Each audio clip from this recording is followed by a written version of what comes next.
فيا أيها الراجون منه شفاعة صلوا عليه وسلموا تسليما.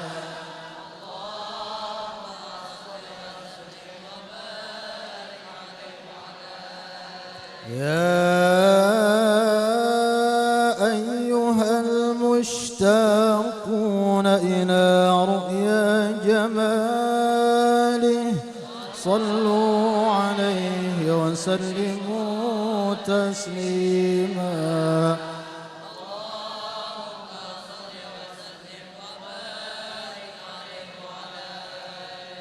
يا من يخطب وصاله يقظة ومناما صلوا عليه وسلموا تسليما.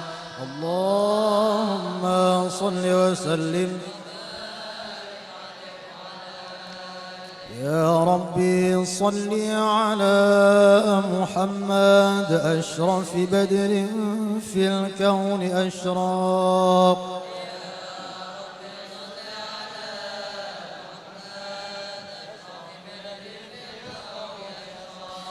يا ربي صل على محمد أكرم داع يدعو إلى الحق.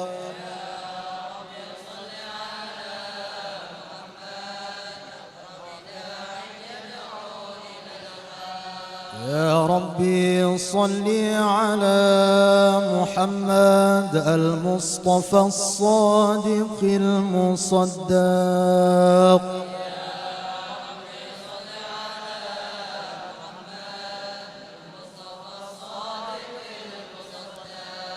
يا ربي صل على محمد أحلى الوراء منطقا وأصداق.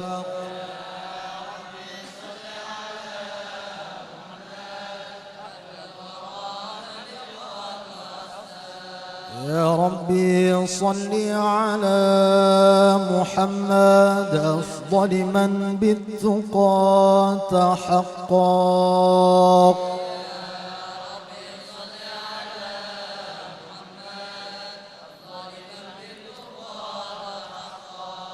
يا ربي صل على محمد من بالسخاء والوفاء تخلق.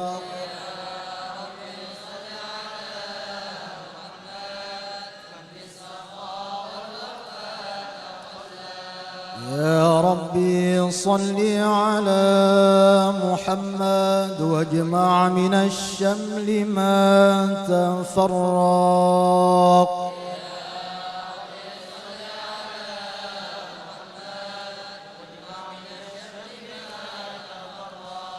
يا ربي صل على محمد واصلح وسهل ما قد تعوق.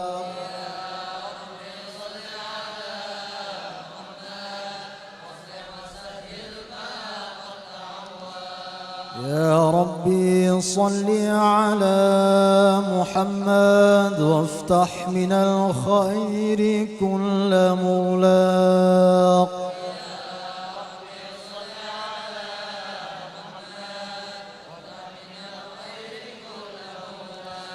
يا ربي صل على محمد وآله ومن بالنبي تعلق.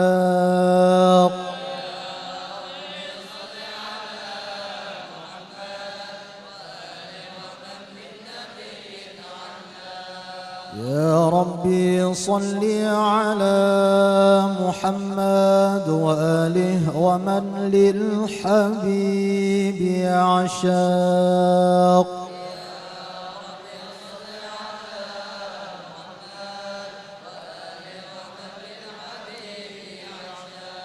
يا ربي صل على محمد ومن بحبل النبي توثق.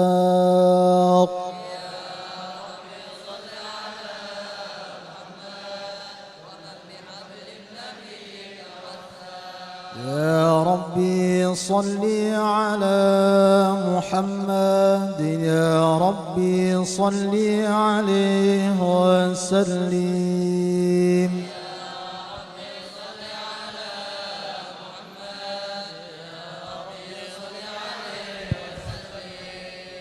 السلام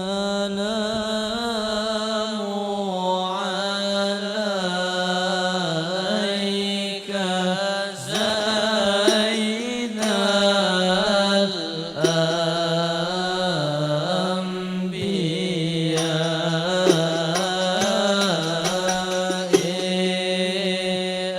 السلام عليك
الشيطان الرجيم. لقد جاءكم رسول من أنفسكم عزيز عليه ما عنتم حريص عليكم بالمؤمنين رؤوف رحيم. فإن تولوا فقل حسبي الله لا إله إلا هو عليه توكلت وهو رب العرش العظيم. إن الله وملائكته يصلون على النبي يا أيها الذين آمنوا صلوا عليه وسلموا تسليما. اللهم صل وسلم. بسم الله الرحمن الرحيم. الحمد لله القوي سلطانه الواضح برهانه المبسوط في الوجود كرمه وإحسانه تعالى مجده وعظم شانه. خلق الخلق لحكمة وطوى عليها علمه وبسط لهم من فائض المنة ما جرت به في أقداره القسمة. فأرسل إليهم أشرف خلقه وأجل عبيده رحمة تعلقت إرادته الأزلية بخلق هذا العبد المحبوب. فانتشرت آثار شرفه في عوالم الشهادة والغيوب. فما أجل هذا المن الذي تكرم به المنان وما أعظم هذا الفضل الذي برز من حضرة الإحسان. صورة كاملة ظهرت في هيكل محمود فتعطرت بوجودها أكناف الوجود وطرزت برد العوالم بطراز التكريم. الله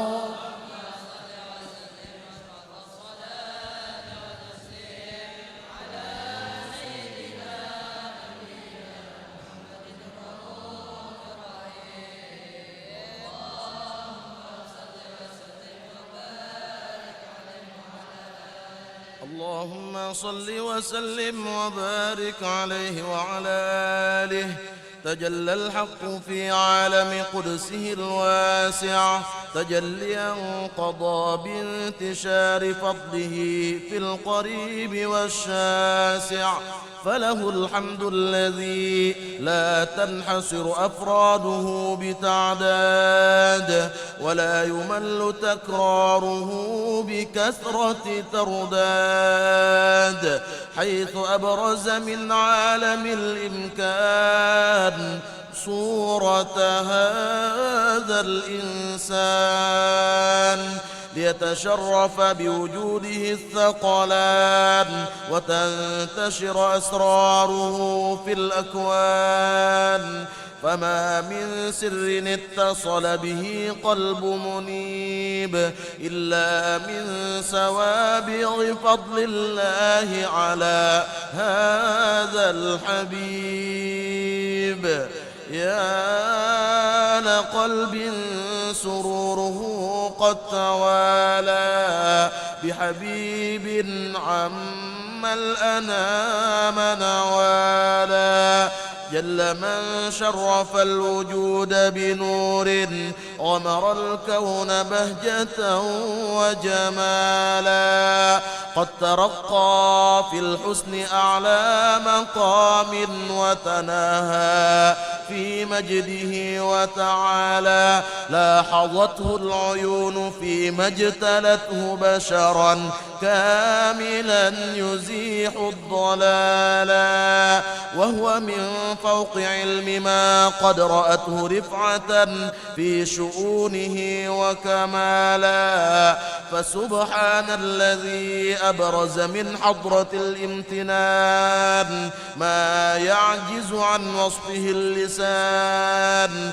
ويحار في تعقل معانيه الجنان انتشر منه في عالم البطون والظهور ما ملأ الوجود الخلقي نور فتبارك الله من إله كريم بشرتنا آياته في الذكر الحكيم ببشارة لقد جاءكم رسول من أنفسكم عزيز عليه ما عنتم حريص عليكم بالمؤمنين رؤوف رحيم فمن فاجأته هذه البشارة وتلقاها بقلب سليم فقد هدي إلى صراط مستقيم اللهم صل وسلم أشرف الصلاة والتسليم على سيدنا ونبينا محمد الرؤوف الرحيم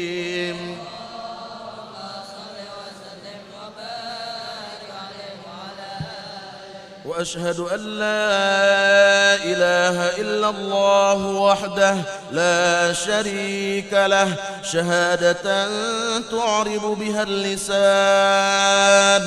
عما تضمنه الجنان من التصديق بها والإذعان تثبت بها في الصدور من الإيمان قواعده وتلوح على أهل اليقين من سر ذلك الإذعان والتصديق شواهده وأشهد أن سيدنا محمدًا العبد الصادق في قوله وفعله والمبلغ عن الله ما أمره بتبليغه لخلقه من فرضه ونفله عبد أرسله الله للعالمين بشيرا ونذيرا فبلغ الرسالة وأدى الأمانة وهدى الله به من الأمة بشرا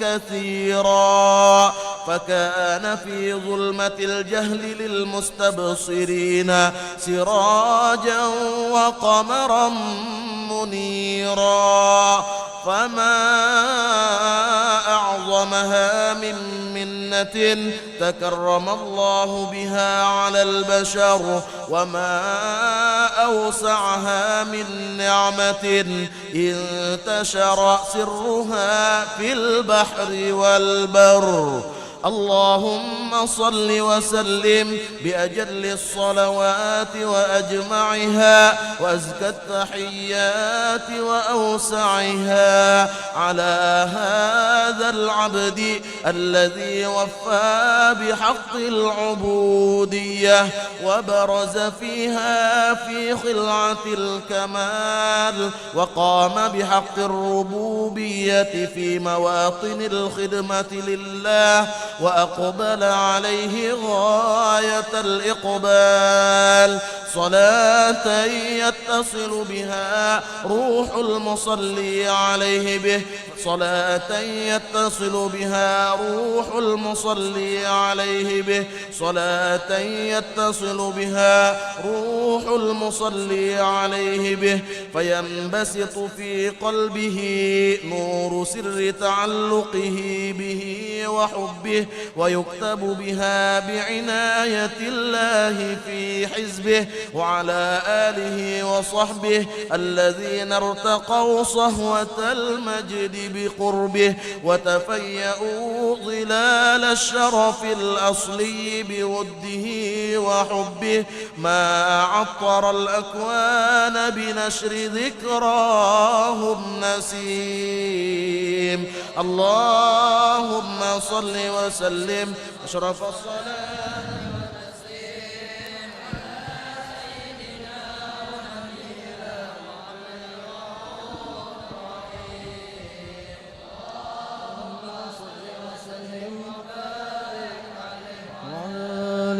أما بعد فلما تعلقت إرادة الله في العلم القديم بظهور أسرار التخصيص للبشر الكريم بالتقديم والتكريم نفذت القدرة الباهرة بالنعمة الواسعة والمنة الغامرة فانفلقت بيدة التصوير في العالم المطلق الكبير عن جمال مشهود بالعين.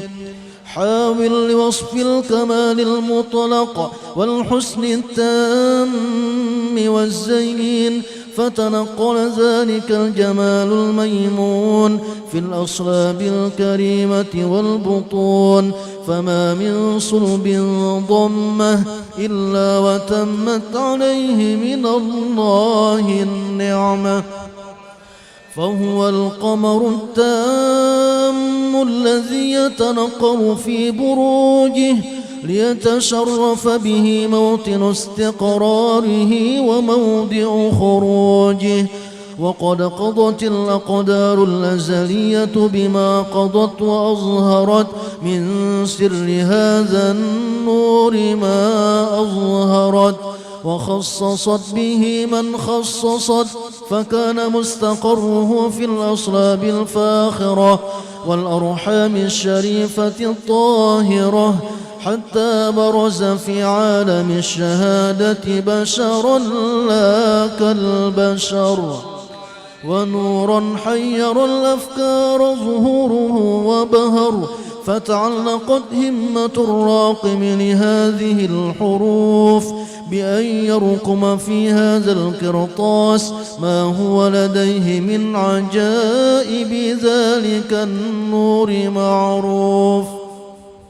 وإن كانت الألسن لا تفي بعشر معشار أوصاف ذلك الموصوف تشويقا للسامعين من خواص المؤمنين وترويحا للمتعلقين بهذا النور المبين وإلا فأنا تعرب الأقلام عن شؤون خير الأنام ولكن هزني إلى تدوين ما حفظته من سير أشرف المخلوقين وما أكرمه الله به في مولده من الفضل الذي عم العالمين وبقيت رايته في الكون منشورة على مر الأيام والشهور والسنين داعي التعلق بهذه الحضرة الكريمة ولاعج التشوق إلى سماء أوصافها العظيمة ولعل الله ينفع به المتكلم والسامع ولعل الله ينفع به المتكلم والسامع به المتكلم والسامع فيدخلان في شفاعة هذا النبي الشافع ويتروحان بروح ذلك النعيم.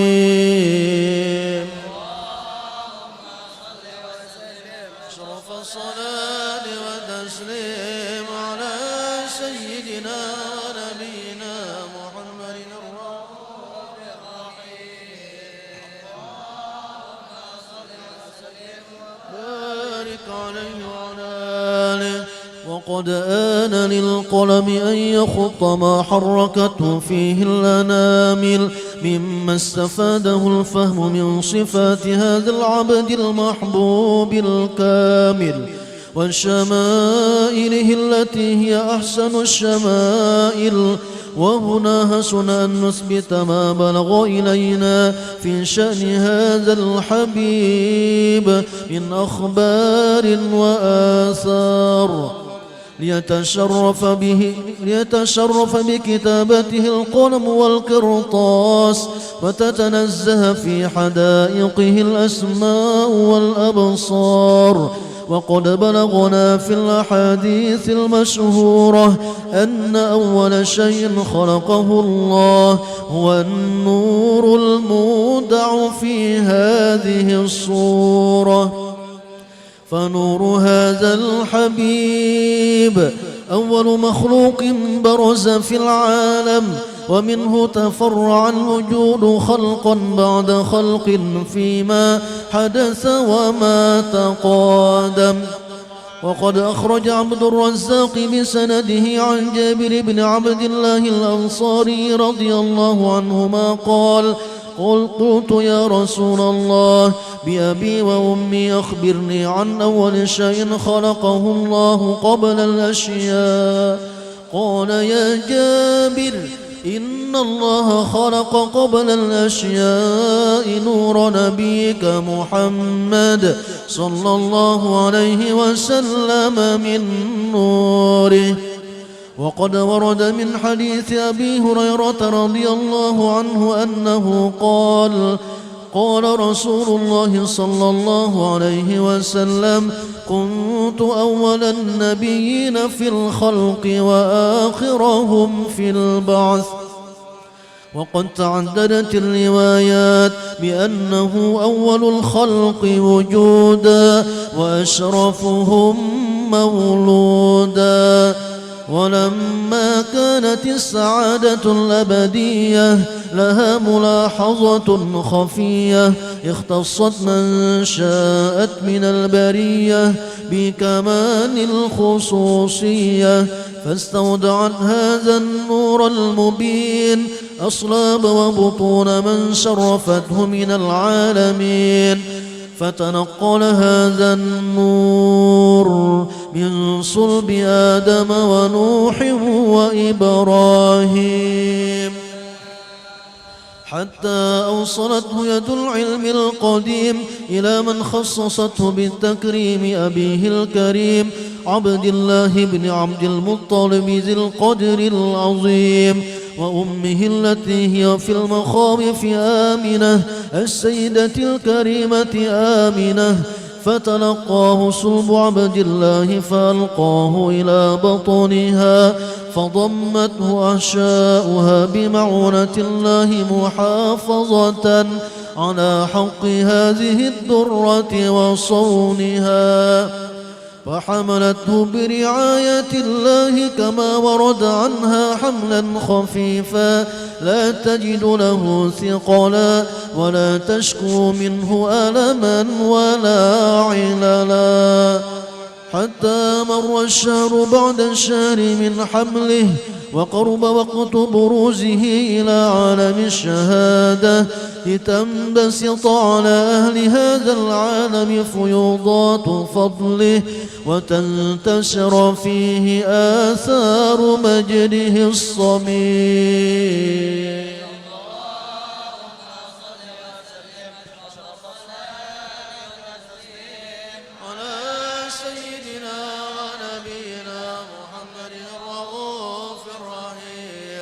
اللهم صل وسلم وبارك قف واستمع لي يا نديم قف واستمع لي يا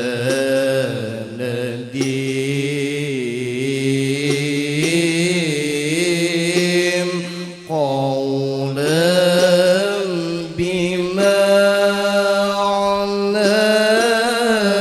بمعناه تهيم حملت أحمد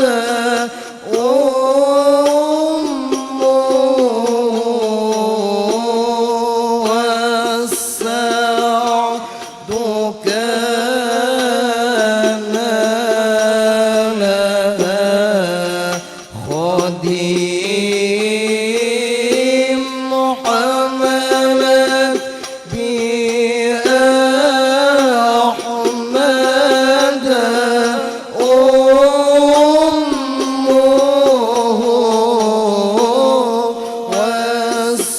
والسعد كان لها خديم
حملت بأزكى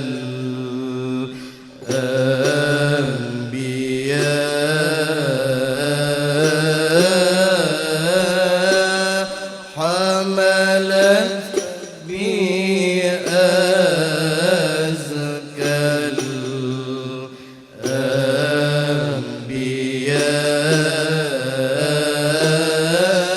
الأنبياء نسبا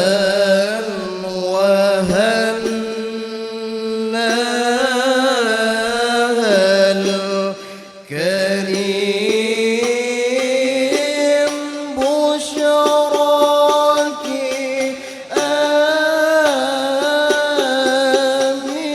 آمنة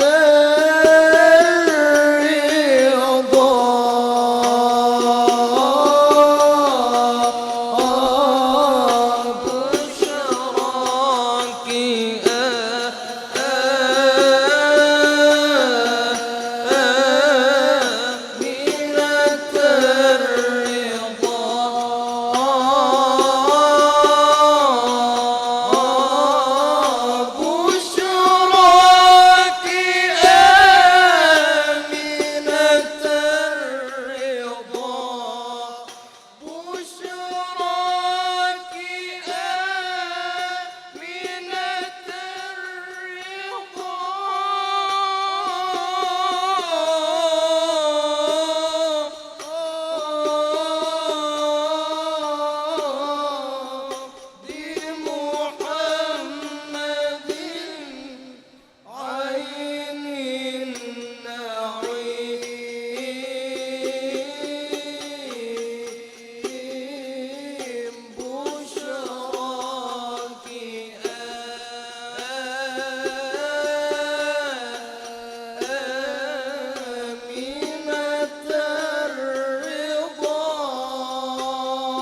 عظيم نالت به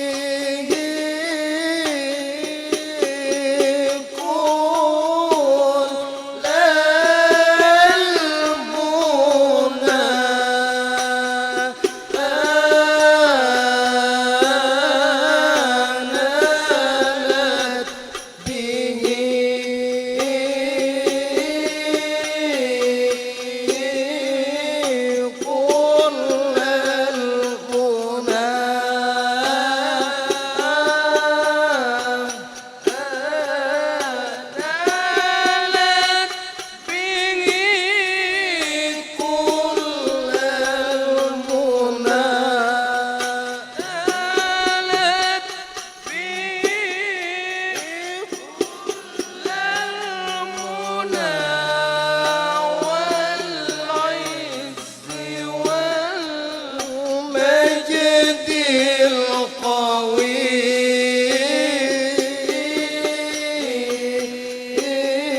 اللهم صل وسلم وبارك عليه وعلى آله ومنذ ولقد بهذه الدرة المكنونة والجوهرة المسونة والكون كله يشبه ويمشي في سرور وابتهاج بقرب جور شوكها جسرات والعيون متشوفة إلى بروجه متشوقة إلى التقاط جواهر كنوجه وكل دابة لقريش نطقت بفصل عبارة مؤلنة بكمال البشارة وما من حامل حملت في ذلك العام إلا تطفي حملها بغلام من بركات وسعادة هذا الإمام ولم تزل الأرض والسماوات متدمخة بتر الفرح بملاقاة الأشرف البريات وبروجه من عالم الخفاء إلى عالم الجهور بعد تنقله في البطون والجهور فأجر الله في الوجود بهجة التكريم وبسط في العالم الكبير مائدة التشريف والتعجيم ببروج هذا البشر الكريم.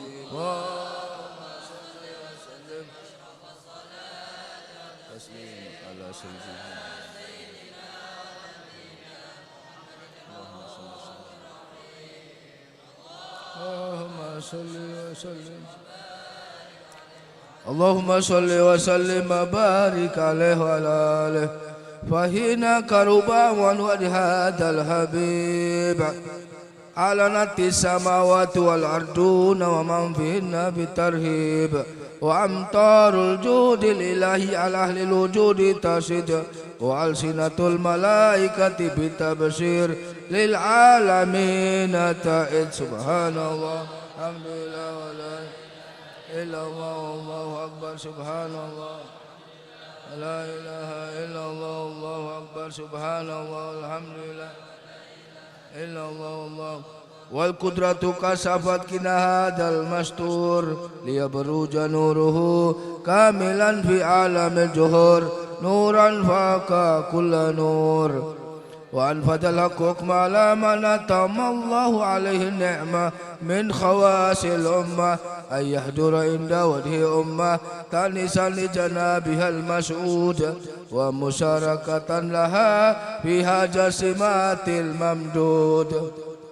فحضرت بتوفيق الله سيدة مريم سيدة آسيا ومعهما من الحور العين من قسم الله له من أشرف بالقسمة الوافية.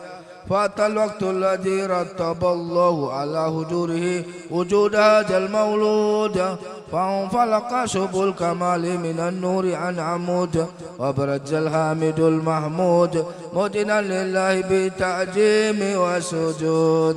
صلى الله على محمد صلى الله عليه وسلم. صلى الله على محمد صلى الله عليه وسلم. صلى الله على محمد يا ربي صل وسلم. أشرق البدر علينا واختفى بدر التمام مثل حسنه ما رأينا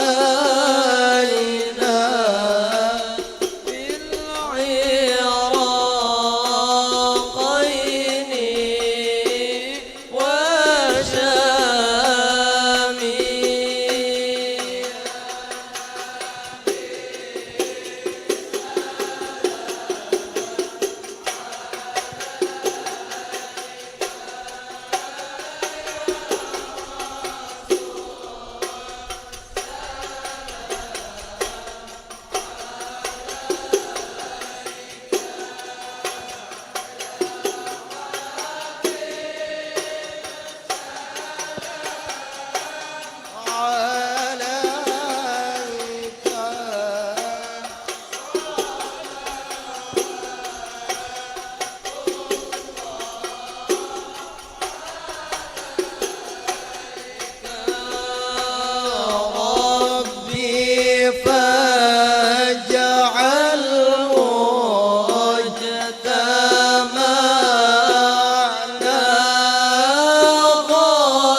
اللهم صل وسلم وبارك عليه وعلى آله. ولقد تصف صلى الله عليه وسلم من محاسن الأخلاق بما تضيق عن كتابته بطون الأوراق. كان صلى الله عليه وسلم أحسن الناس خلقا وخلقا وأولهم إلى مكارم الأخلاق السبقا وأوسعهم بالمؤمنين حلما ورفقا. برا رؤوفا لا يقول ولا يفعل إلا معروفا. له الخلق السهل واللفظ المتحوي على المعنى الجزل. إذا دعاه المسكين أجابه إجابة معجلة. وهو العبد والشفيق الرحيم باليتيم والأرملة. وله مع سهولة أخلاقه هيبة القوية التي ترتعد منها فرائس الأقوياء من البرية. ومن نشر طيب عطرت العروق والمنازل. وبعرف ذكره تطيبت المجالس والمحافل. فهو صلى الله عليه وسلم جامع الصفات الكمالية والمنفرد في خلقه وخلوقه بأشرف خصوصية. فما من خلق في البرية محمود إلا وهو متعلقا عن زين الوجود. أجملت في وصف الحبيب وشأنه وله العلا في مجده ومكانه. أوصاف عز قد تعالى مجدها أخذت على نجم السها بإنانه. وقد انبسط القلم في تدوين ما أفاده العلم من وقائع مولده النبي الكريم وحكاية ما أكرم الله به هذا العبد المقرب من التكريم والتعظيم والخلوق العظيم. فحسن مني أن أمسك عنة الأقلام في هذا المقام وأقرأ السلام على سيد الأنام. السلام عليك أيها النبي ورحمة الله وبركاته. السلام عليك أيها النبي ورحمة الله وبركاته. السلام عليك أيها النبي ورحمة الله وبركاته. وبذلك يحسن الختم كما يحسن التقديم وعليه أفضل الصلاة والتسليم. اللهم صل وسلم أشرف الصلاة والتسليم على سيدنا ونبينا محمد الرؤوف الرحيم. اللهم صل وسلم وبارك عليه وعلى آله.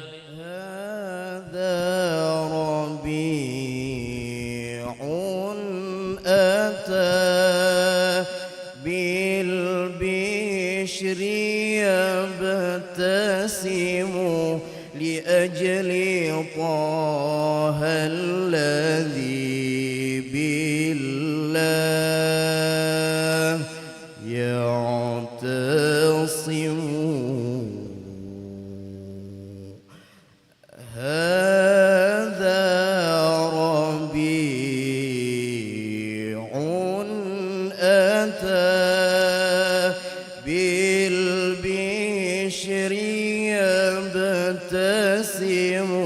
لأجل طه الذي بالله يعتصم.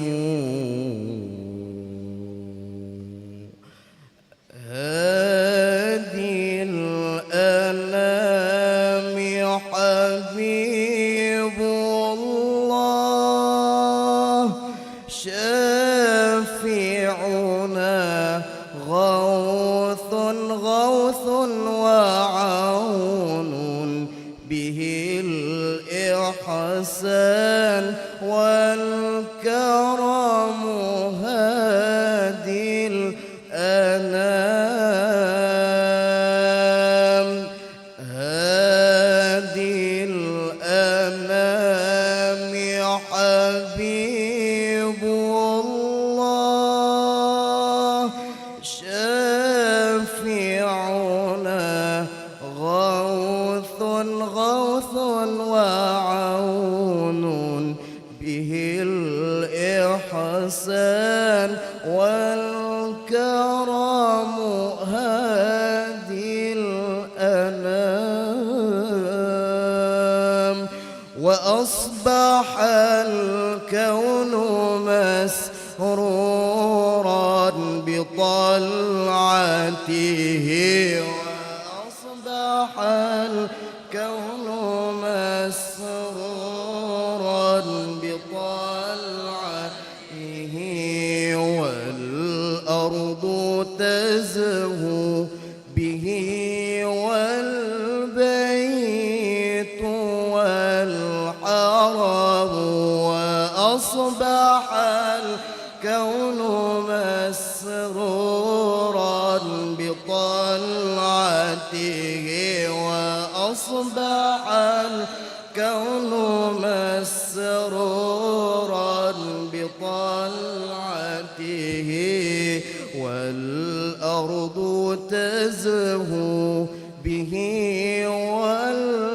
والبيت والحرم تقول آمنة في يوم مولده تقول آمنة في يوم مولده تقول آمنة في يوم مولده جاء السرور لنا والفضل والنعم تقول آمنة في يوم مولده تقول آمنة في يوم مولده تقول آمنة في يوم مولده جاء السرور لنا والفضل والنعم صلى عليه إله العرش ما طلعت شمس وما لاح ثور الكون يبتسم